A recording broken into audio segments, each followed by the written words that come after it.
Ceci est un livre audio autogénéré par Google. Psychanalyse et civilisation. Collection dirigée par Jean Nadal. L'histoire de la découverte de la psychanalyse témoigne que démarches cliniques et théories issues de champs voisins ont concouru, par étayage réciproque, à élaborer le concept d'inconscient, à éclairer les rapports entre pathologie et société et à reconsidérer les liens entre le malaise du sujet singulier et celui de la civilisation. Dans cette perspective, la collection Psychanalyse et civilisation tente à promouvoir cette ouverture nécessaire pour maintenir en éveil la créativité que Freud y a trouvée pour étayer, repenser et élargir la théorie. Ouverture indispensable aussi pour éviter l'enfermement dans une attitude solipsiste, qui, en voulant protéger un territoire et préserver une identité, coupe en réalité la recherche psychanalytique de ses racines les plus profondes. Dernière parution. Claude Pigotte, Jade et la quête des origines par deux psychanalystes, 2011. Guy Laval, Un crépuscule pour Onfray, 2011. Jean-Michel Porret, Les modes d'organisation du transfert, 2011. Richard Abibon, Scène primitive, 2011. Marie-Noëlle Godet, De la réglementation du titre de psychothérapeute. La santé mentale, une affaire d'État, 2011. Monsieur Zeldaimon, Psychanalyse et empathie, 2011. Roland Brunner, Freud et Rome, 2011. Renaud de Porzenparc, La folie d'Artaud, 2011. Harry Stroeken, Rêve et rêverie, 2010. Madeleine Guiff, Lié délié, La parole et l'écrit, 2010. Prado de Oliveira, Les meilleurs amis de la psychanalyse, 2010. Gisèle Sudre, Dire, Exclusion et art-thérapie, 2010. Albert Ledorz, Humanisme et psy, La rupture, 2010. Édouard de Perrault, 100 milliards de neurones, enquête d'auteur. Aux origines de la pensée, 2010. Jean-Paul Descombey, Robert Schumann. Quand la musique œuvre contre la douleur. Une approche psychanalytique, 2010. Serafino Malagurna, L'anorexie face au miroir. Le déclin de la fonction paternelle, 2010. L'enthousiasme est le plus important des gages du bonheur. Madame de Staël. 1. Mars 1914, Kitchinev. Capitale de la Moldavie.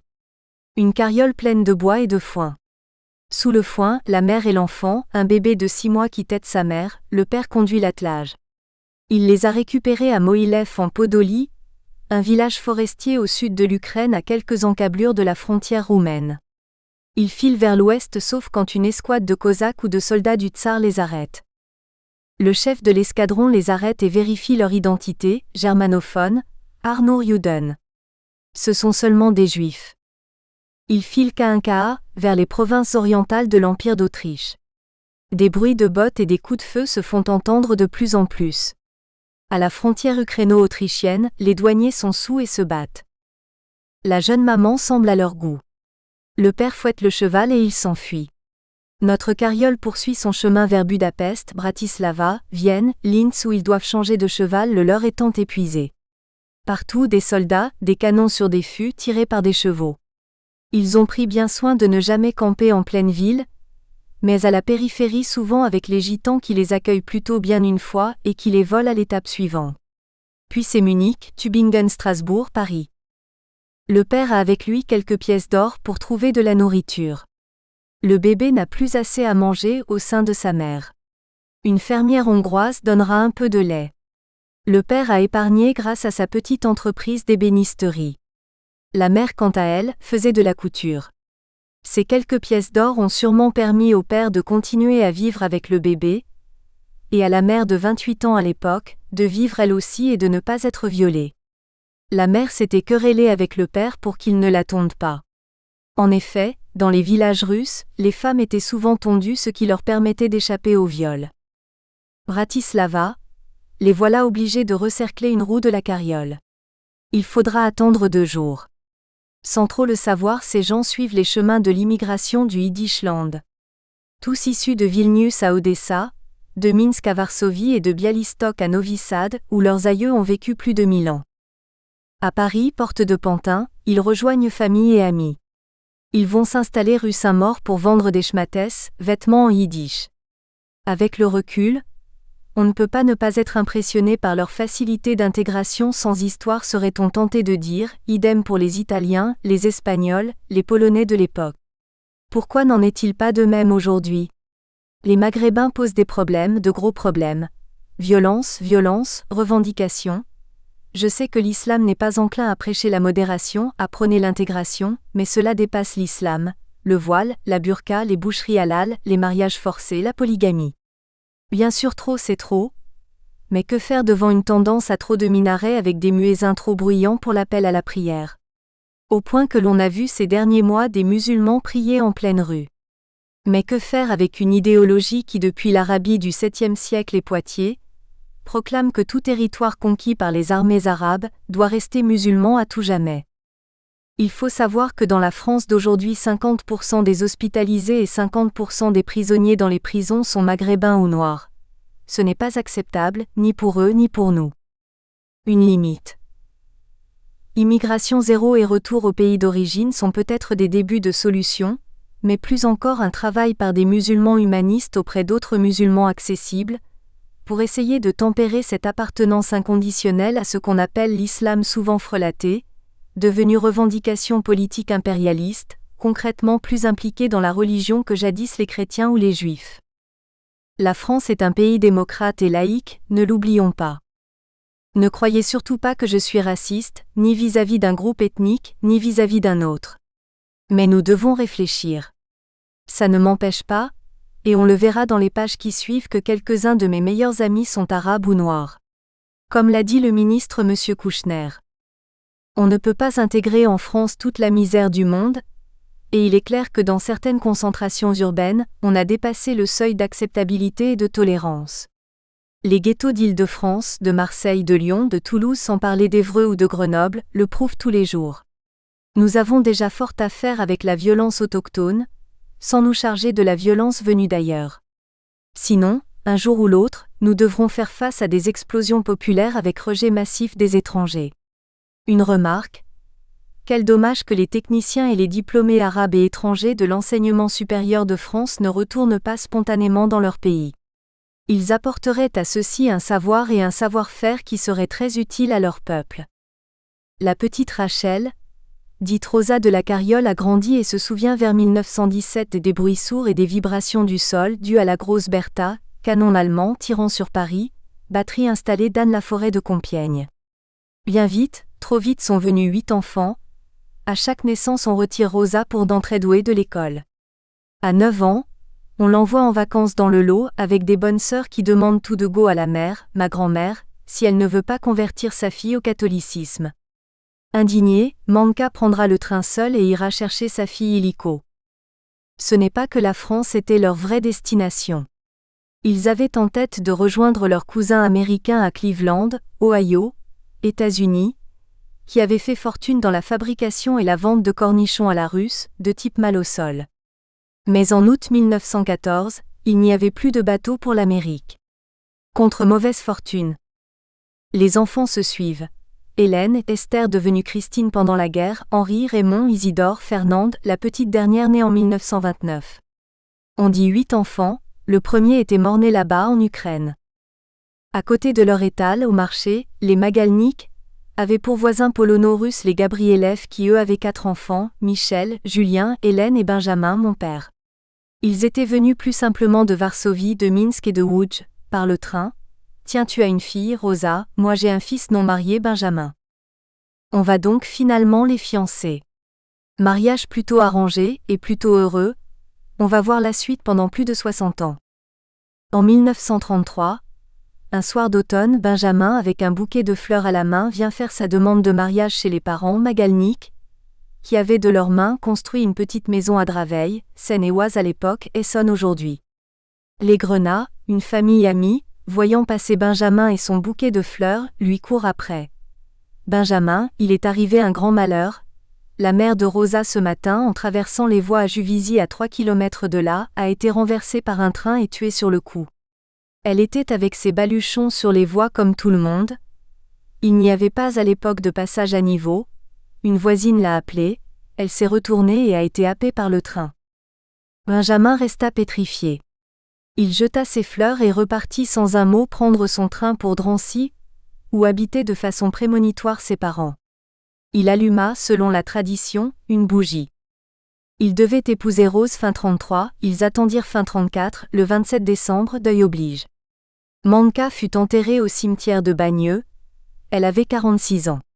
En 34, Rosa est couturière chez Boussac, rue du Renard à 1 franc 36 de l'heure, maigre salaire malgré le Front populaire qui se profile. Front populaire qu'ils ont accueilli tous les deux avec une joie et un espoir fou. Cela voulait dire les 45 heures, les congés payés, et surtout un changement de mentalité dans les rapports patron-employé. Longtemps mes parents tous les deux ensemble entonnaient devant moi en levant le poing par saccade, « Vive le front pop !» populaire et ont répété ce refrain 3 fois. Refrain qui résonnait dans leur tête. Une photo d'eux que je conserve jalousement montre ma mère en robe et chaussures blanches sur la croisette et la promenade des Anglais. Vacances inespérées. Mon père Benjamin était à l'époque placier chez Osco, produits pharmaceutiques, et avec sa voiture Rosengar, un vrai luxe pour l'époque, il livrait et prenait commande de produits auprès des pharmaciens.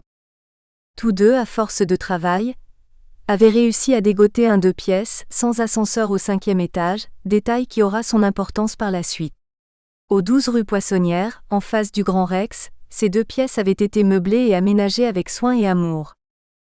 Puis ce fut la montée des extrêmes, l'Anschluss, Munich, l'invasion de la France, l'armistice honteux de juin 1940, l'appel du 18 juin, entendu pratiquement par personne sur le coup.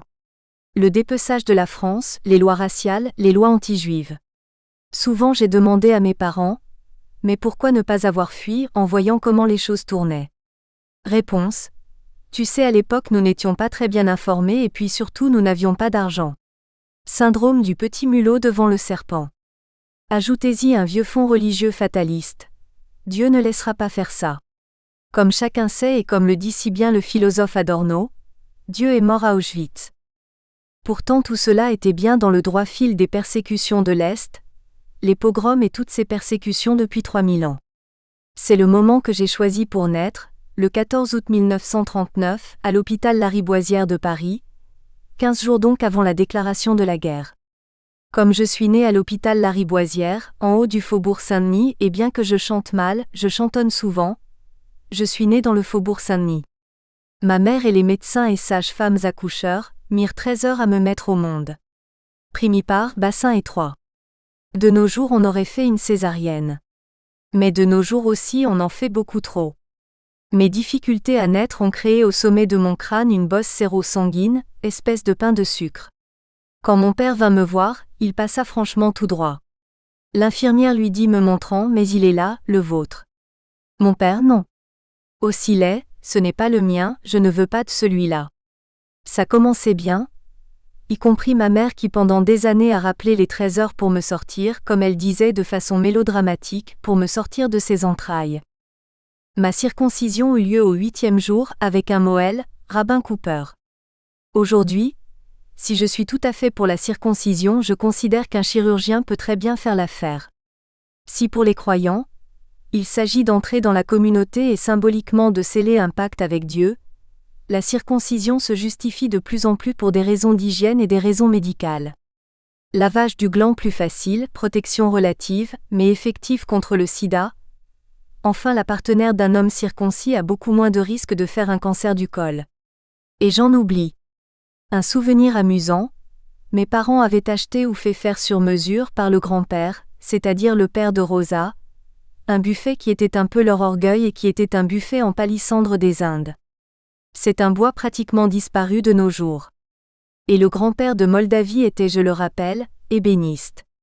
Et ce buffet avait pour ouvrir les portes une énorme clé dorée, et cette clé va faire le régal de mes jeux de bébé, que j'allais planquer de façon régulière.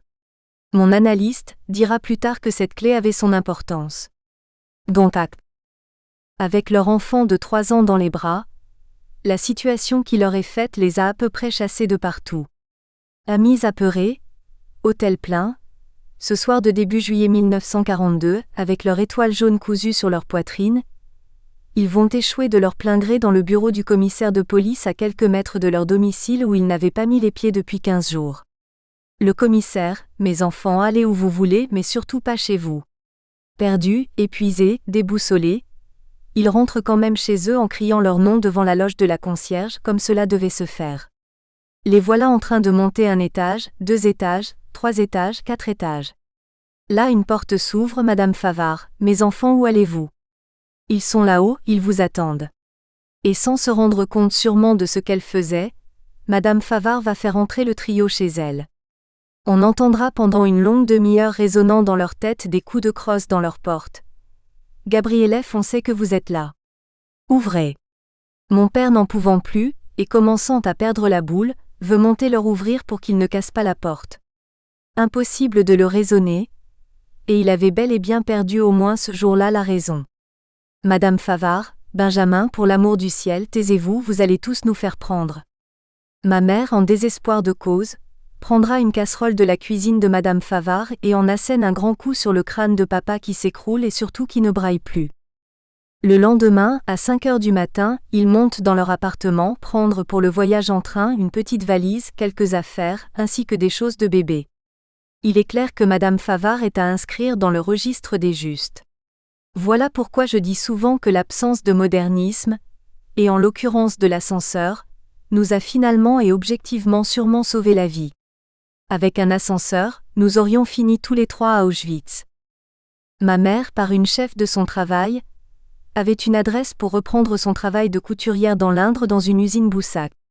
Il ne restait plus qu'à passer la ligne de démarcation. Si j'ai été circoncis, ce que je ne regrette pas, sauf si les nazis avaient baissé ma culotte, j'ai refusé à 12 ans la communion juive, encore appelée la bar mitzwa. Je commençais mes études au lycée, et j'étais entourée de profs tout plus ou moins communisants. J'ai donc dit à mon père, qui ne m'en parlera plus jamais, que je préférais bénir un livre de Balzac plutôt que de m'abîmer dans l'étude psalmodiante de la Torah.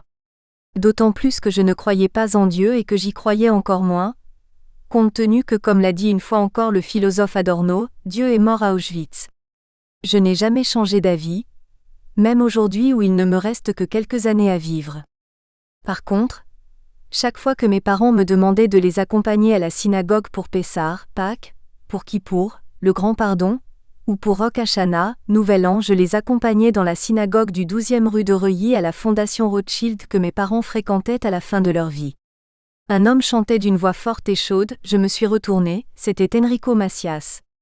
Je vais lui serrer la main et le félicite. Sur ces entrefaites, arrivée de mon père qui tombe dans les bras d'Enrico. Je ne savais pas que mon père connaissait Enrico Macias. Tout cela ne m'empêchera pas plus tard, le samedi, de mettre une nappe blanche sur la table de la salle à manger et de lire avec mes enfants, la Bible. Suggestion de mon ami militant Yoshua Rash: Albert, je ne suis pas plus croyant que toi, mais il faut se réapproprier la Bible, ne pas la laisser au rabbin voire au curé. Ma belle-mère, italienne et catholique, adorait ces lectures, surtout que je ne me privais jamais de commentaires qui se terminaient toujours par « Dieu n'existe pas, mais c'est une belle histoire, l'histoire du peuple hébreu ». Des enfants du voisinage se joignaient parfois à nous. En riant, le curé du coin me disait que je lui retirais son auditoire. Petit retour en arrière. Avant d'essayer de passer la ligne de démarcation, en 1938, mort du grand-père maternel moldave, cancer de l'estomac baptisé ulcère. Après la mort de sa femme, ma grand-mère écrasée par son train à Juvisy, il s'était mis avec une juive hongroise réputée méchante. Fernande, la toute dernière, avait été mise dans un orphelinat et les garçons vivaient leur vie. Henri, qui allait faire 7 ans de 2e division blindée, avec Leclerc, du Tchad à Berchtesgaden. Raymond, qui allait être assassiné à Auschwitz. Isidore, qui lui allait être tué lors dans un bombardement à l'aéroport de Berlin-Tempelhof. Seule Esther Christine vivait avec eux. Qu'à se passer si mal avec la Hongroise qu'elle est venue se réfugier chez mes parents, 12 rue Poissonnière, et pendant des mois on avait la configuration suivante dans le lit: Christine, Esther, ma mère et mon père. Le grand-père repose dans le cimetière de Bagneux, à l'autre extrémité de la tombe de sa femme. Les sociétés juives de secours mutuel avaient des concessions ici ou là. Sur la photo de sa tombe, le grand-père a fière allure avec sa veste, sa chemise à col cassé et sa cravate. En 1940, mort du grand-père paternel, russe de Minsk. Avant de mourir, il avait eu le temps de me connaître. J'avais à peine 1 an, mais il avait, dit-on, une véritable adoration pour moi. Seul enfant mâle de la famille à l'époque, je m'appelais Gabrielev. Il n'y a pas de tombe pour sa femme, ni pour leurs filles qui ont été gazées à Auschwitz. Les parents Gabrielev avaient fait 2 garçons, Julien le chapelier et Michel le maroquinier, celui qui n'est jamais sorti de l'appartement de sa femme au 7 rue Froissart Paris 3e pendant les 4 ans de guerre. Julien aura 3 enfants. Nadine qui épousera un certain monsieur Vanek qui vendait des bateaux sur la Côte d'Azur. Jacques, attachant mais toujours à côté de la plaque, qui finira mendiant à la fin de sa vie. Il me demandait 100 francs dès qu'il me voyait. Il avait néanmoins de gros succès féminins. Comme nous étions les seuls Gabrielev dans l'annuaire, le téléphone sonnait assez souvent. « Madame, suis-je bien chez Gabrielev ? Votre fils est un dégueulasse. » « Ma mère, comment s'appelle celui dont vous parlez et quel âge a-t-il ? » Jacques.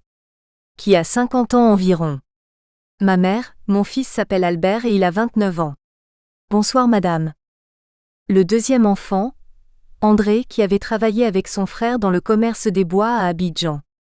André avait épousé une forte femme qui en pleine guerre à 15 ans arrachera les toiles de la poitrine de son petit frère et fera seul, en train le trajet centre de la France, Paris. Tout ce beau monde se retrouvera donc en Côte d'Ivoire où d'un seul coup, Rachel plaquera tout le monde, mari et enfants et partira vivre à New York avec un rabbin séducteur.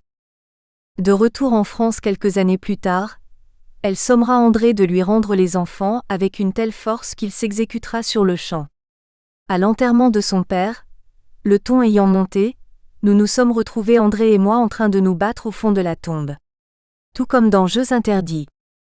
Rachel aura 2 enfants. Une fille Anne-Marie, que mon père adorait et qui épousera un juif argentin. Et un grand garçon, Jonathan Gaillard de 1,85 m, lieutenant dans l'armée israélienne mais qui avait très mal supporté la guerre du Liban. Après bien des péripéties, y compris médicales, il se pendra chez sa mère à Tel Aviv. Les voies du Seigneur sont impénétrables. Revenons dans le train qui nous emmenait à Moulins, et de Cise, j'ai piqué une grosse colère. Il faut dire que les Stukas pilonnaient tout ce qui bougeait. Je n'ai jamais compris, ni accepté que des soldats germains, aviateurs de surcroît, puissent justifier la moindre de ces attaques, la moindre de ces bombes sur des civils sans armes. Et je n'arrêtais pas de brailler à en devenir tout rouge, et j'ai tellement braillé que mon père, désemparé, regarde dans la voiture. Un homme bien habillé portant sur sa poche gauche l'étoile jaune s'approche. « Je suis médecin, me permettez-vous d'examiner votre enfant ?» Ce qu'il fit de façon très doctorale. Quand ma mère me reprit, le médecin, cet enfant n'a rien. Seulement, il a été dérangé dans ses habitudes. Les gens du train avaient raison de penser que ce voyage ne se terminerait jamais, et qu'il n'en sortirait pas vivant. Alerte, arrêt, bombardement des Stukas, ambulance partout, après 17 heures de voyage, ce fut Moulins, la ville qui allait nous mener à la ligne de démarcation. L'arrivée à la gare fut conforme à ce qu'on pouvait attendre. Soldats SS, chiens policiers, Gestapo en imperméable, gendarmes, français. Sans demander leur reste, et en me tenant par la main, j'avais arrêté de brailler. Ils traversèrent la place de la gare et se postèrent à l'hôtel en face, où on voulait bien leur louer une chambre qui, elle, n'était pas prête. Il fallait attendre 15 heures. Ils demandèrent à déjeuner, tomates, steak, pommes frites. Mon père en était à sa 2e bouchée de steak quand une main s'abattit sur son épaule, papier. Sans trop trembler, mon père donna sa carte d'identité où il n'y avait plus la mention juif et qu'il s'appelait Carlier, au gendarme qui avait l'air ni bon ni méchant. Il regarda la carte d'identité, la photo, la date de naissance, et puis « Suivez-moi ». C'est depuis cet épisode que maman s'étrangle à chaque plat. Elle raconte souvent après que jamais repas ne lui parut aussi immangeable et surtout aussi long. Une demi-heure au moins, peut-être plus, quand papa réapparut, il était blanc et maman rouge. Enfermés un peu plus tard dans leur chambre, mon père raconte « La carte dit que je suis né dans l'Aisne à Frontigny et évidemment les archives ont brûlé. » En le prenant par le col, le gendarme lui dit « Vous me faites l'effet d'être un rigolo, bon va pour cette fois-ci, déguerpissez et que je ne vous retrouve pas par ici. » Ils attendirent 2 jours. Ils explorèrent les rues avoisinantes de l'hôtel. Ils cherchaient un certain Marcel qu'on leur avait recommandé, et qui devait les faire passer. Mon père racontera plus tard à combien de portes il avait frappé en vain. Jusqu'à trouver un petit cordonnier qui lui indiqua une porte cochère, où il aurait intérêt à se trouver vers 21h. Casquette, chemise, chaussures de marche. C'était Marcel qui tout le temps regardait à droite et à gauche, disant à mon père en lui glissant un bout de papier « Ici demain même heure avec votre valise, la plus légère possible ». Le lendemain, au même endroit, 6 autres personnes qui s'écrient dès qu'elles voient le mouflet « Moi ?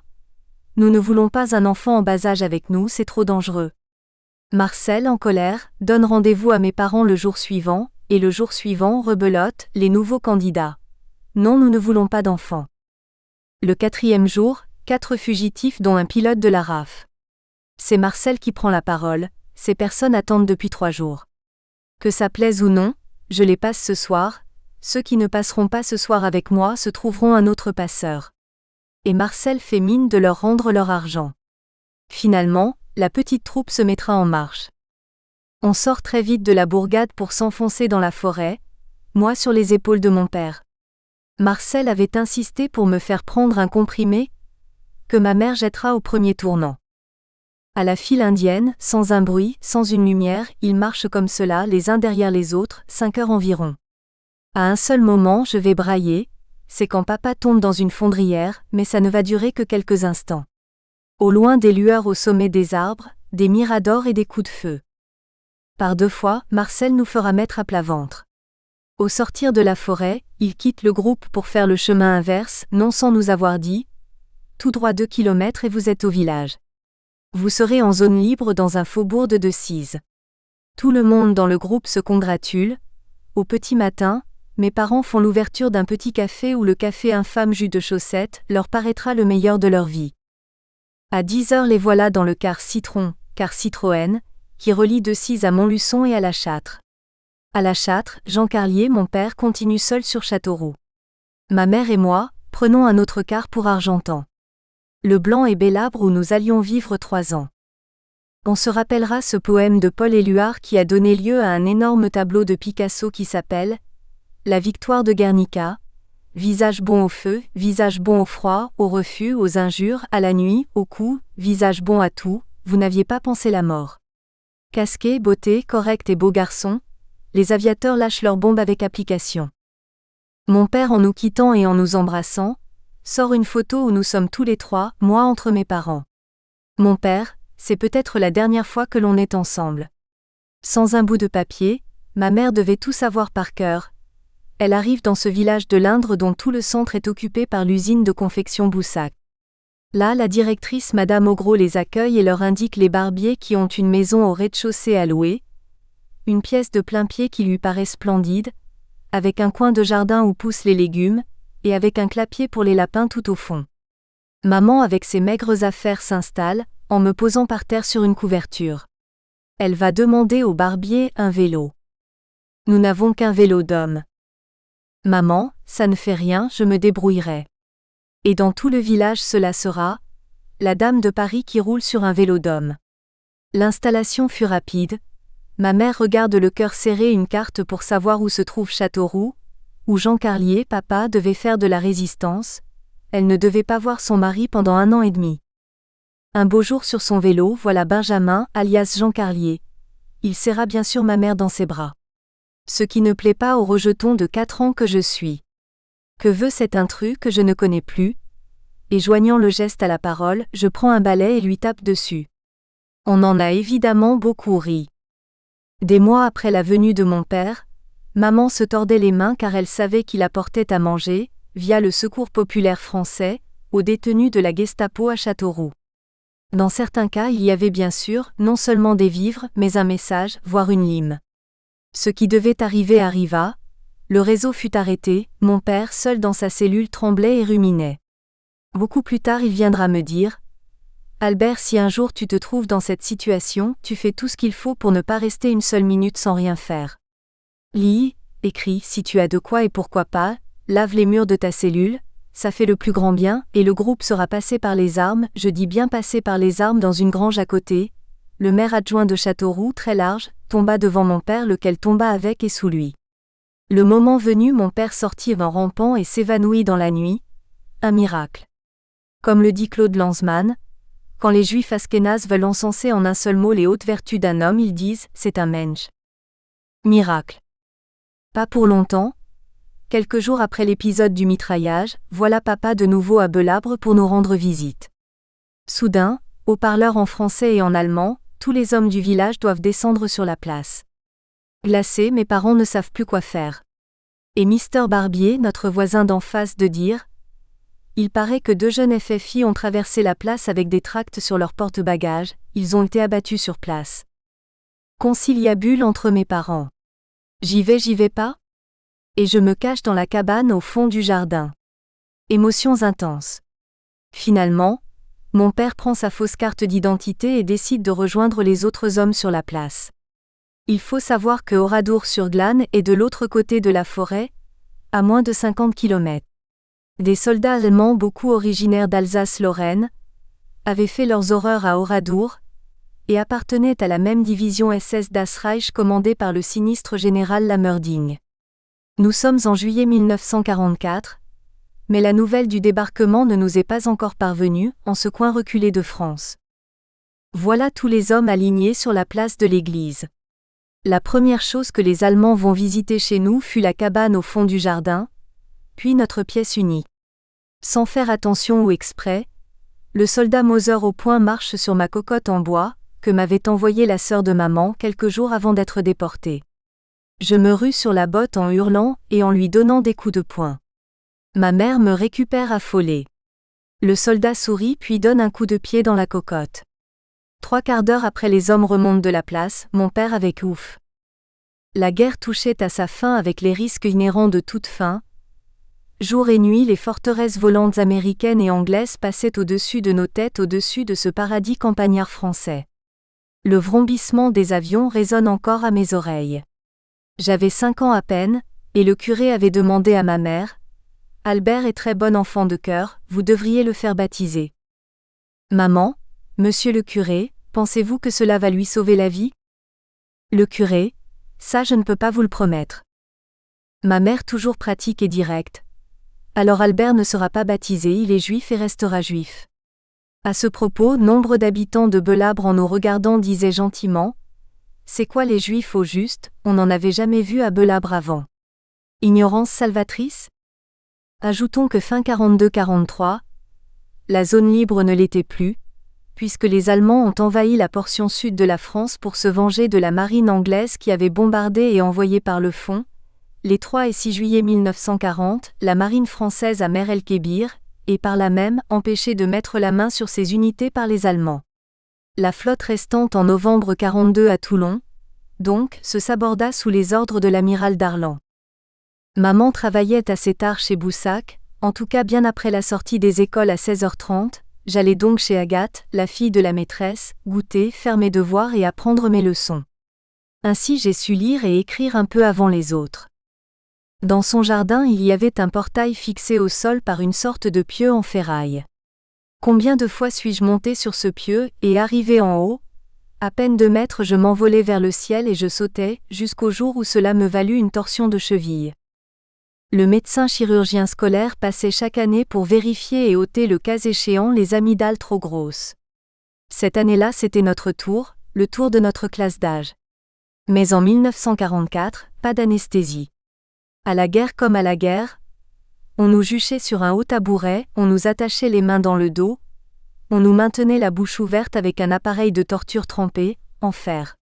Très vite le chirurgien enfonçait les 2 couteaux dans notre arrière-gorge, et coupait sans autre forme de procès. Les cris et hurlements de ceux qui nous avaient précédés nous mettaient déjà bien dans l'ambiance. Les amygdales coupées allaient directement dans un seau pour les cochons. Pour se faire pardonner, la maîtresse nous avait donné à chacun des opérés, une glace. C'est la seule opération dont je me souvienne. J'ai été opérée depuis un certain nombre de fois, mais bien sûr toujours sous anesthésie. Avec le recul, je ne sais pas ce qu'il faut penser de ces procédés barbares. Et dire qu'en 2005 un garçonnet de 9 ans, fils d'un chauffeur de taxi, avait fait une hémorragie lors de son amygdalectomie. Il n'a pas été possible de le ranimer et il mourra 2 jours après dans la clinique de Corbeil, Essonne. Un peu avant, je vois sur la place de l'église où était l'usine des gens, un couple, 2 enfants de 8 ou 10 ans avec des valises tassées tant bien que mal. J'étais déjà renseignée par les copains et je dis à ma mère, « Tu vois ces gens maman, eh bien ce sont des juifs. » Ma mère est partie sans rien dire. 2. La guerre en Europe prit fin officiellement les 7 mai, France, et les 8 mai 1945, Berlin. Dès juin, mon père et ma mère étaient remontés à Paris d'abord pour trouver un logement, puis aussi bien sûr faire l'état de la famille. Il faut comprendre que leur appartement du 12 rue Poissonnière avait été spolié, c'est-à-dire vidé de son contenu, surtout par les voisins, y compris le costume de mariée de mon père qui atterrit sur les épaules de notre voisin monsieur Masséna. Quasiment mitoyen. Quand mes parents reviennent en 1945, leur appartement est donc occupé et loué légalement. Mes parents n'y remettront pas les pieds. En 1999, nous intenterons une action en dédommagement de cette spoliation. Le président de la commission était très intéressé par la marque de la voiture que conduisait papa dans les années 34-38. Je n'en avais pas la moindre idée. Mais comme celui-ci tenait à avoir une marque, je pris ma tête dans mes mains et dans un geste théâtral à la Sarah Bernard, levant le doigt, je déclarai, une Rosengart. Le président 80 ans, l'âge de mon père, c'est bien ce que je pensais, c'est celle que j'avais, j'en étais sûre. L'avocate qui nous assistait, ma mère et moi, fut plus qu'émue. Tout le monde s'embrassa. La Rosengart nous a valu une augmentation substantielle. Par son travail qui était maintenant rue aux Ours à côté de la rue Étienne Marcel, ma mère avait pu avoir à la force du poignet, un logement libre. Avec le pain et l'eau, le toit est la première nécessité des gens sauf pour les gitans et encore. À ce propos, ce n'est pas tant les gitans qu'il faut expulser, que d'autres ethnies plus encombrantes et plus inquiétantes. L'appartement était au 2e étage, du 11 passage La Tuile, un passage barré dès 17 heures par un double ruban de prostituées. D'après les renseignements, c'était l'immeuble où avait habité un certain Landru. Mister Buisson, le propriétaire, avait dit à ma mère, « Vous visitez et vous laisserez la clé sur la porte pour les autres candidats. » Ma mère, bien. L'appartement comportait une grande et unique pièce, qui donnait sur la rue, avec 2 belles fenêtres plus une cuisine, les WC à la turque, sur le palier à l'étage, desservant 4 logements. Ma mère jaugea le tout, sortit, claqua la porte et mit la clé dans sa poche. Le soir rue de Douai où habitait le propriétaire, elle signait le bail. Pour ma part, mes parents m'avaient collé chez une nourrice du cru, plus bête que méchante, avec un sanitaire inexistant, mais c'était la condition générale de la France rurale de l'époque. Ce soir-là, il y avait au menu des escargots. Essayer de faire manger des escargots, aussi bien préparés soient-ils, à un enfant de 6 ans à peine. Pensant bien faire, mes parents nourriciers ont insisté tant et si bien que profitant d'un moment d'inattention, je me suis sauvée et comme je n'avais pas d'autres issues dans ma belle chemise de nuit blanche, j'ai sauté dans la rivière en contrebas, l'Indre et j'ignorais bien sûr à cette époque que j'étais en train de parodier Ophélia. Le hasard a voulu que sur le petit pont qui enjambe l'Indre à cet endroit, et qui existe toujours, il y ait eu un pêcheur qui me rattrapa par le pan de ma chemise shakespearienne. La peur aidant, je ne fus même pas attrapée et on ne me fit plus manger d'escargots. À l'époque, aujourd'hui j'adore ça. Ma mère descendit de Paris dans l'Indre fin août, je lui sautai dessus.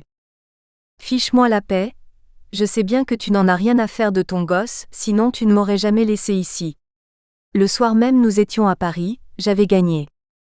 En 40 au moment de l'avance allemande, il y avait eu un premier exode, mon père avec ses frères avait pris la route. Ils avaient demandé à ma mère de les suivre avec moi, qui avait 9 mois, j'avais la diarrhée verte. Ma mère dira, crever pour crever, nous resterons à Paris. J'ai probablement à l'époque été sauvée une fois de plus par la diarrhée. Par chance, mon père reviendra sain et sauf de cet exode. 2 à 3 petites anecdotes.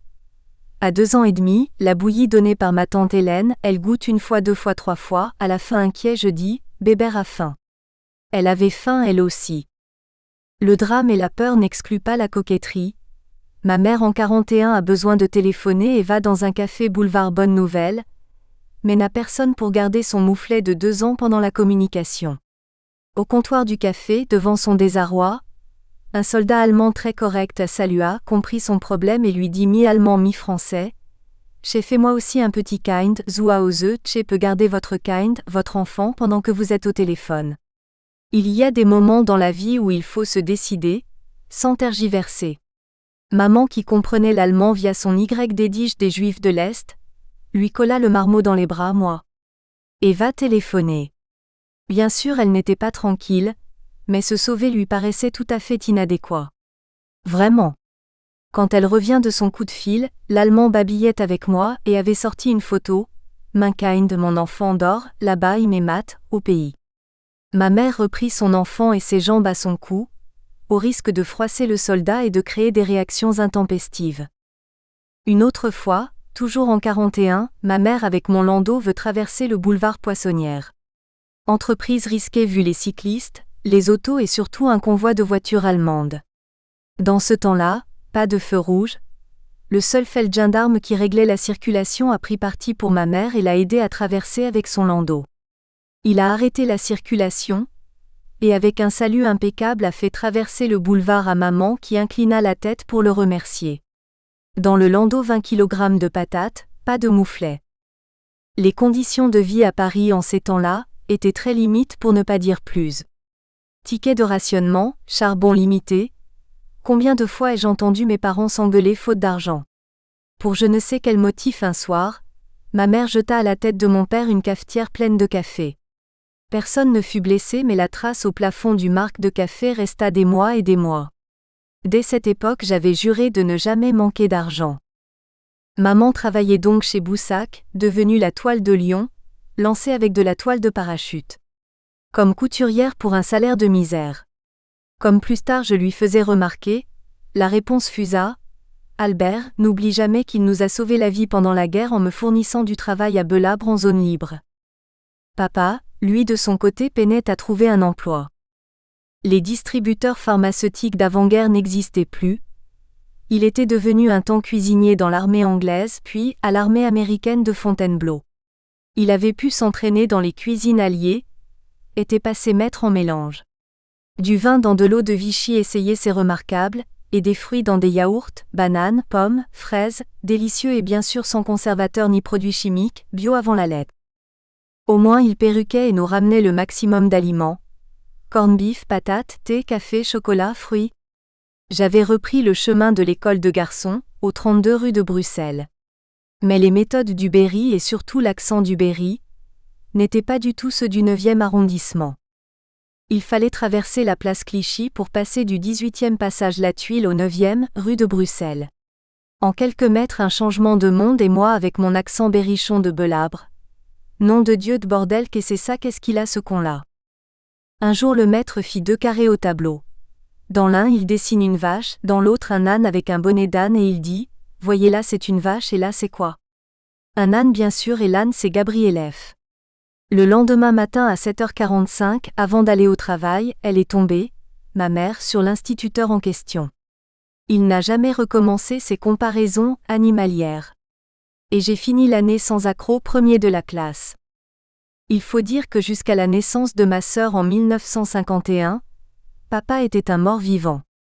Il n'avait pas accepté et on le comprend bien, la mort ignominieuse de sa mère et de sa sœur à Auschwitz, croulant et courant sous les coups des SS, pour être d'abord tondu, ensuite gazé et enfin brûlé au crématoire.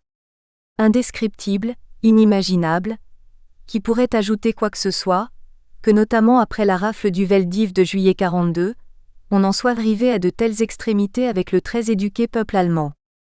C'est le sort auquel avait échappé par miracle la petite sœur de maman, Fernande, déportée de son orphelinat de la rue Vauquelin Paris 5e, maman la récupérera cadavérique mi-45 à l'hôtel Lutetia.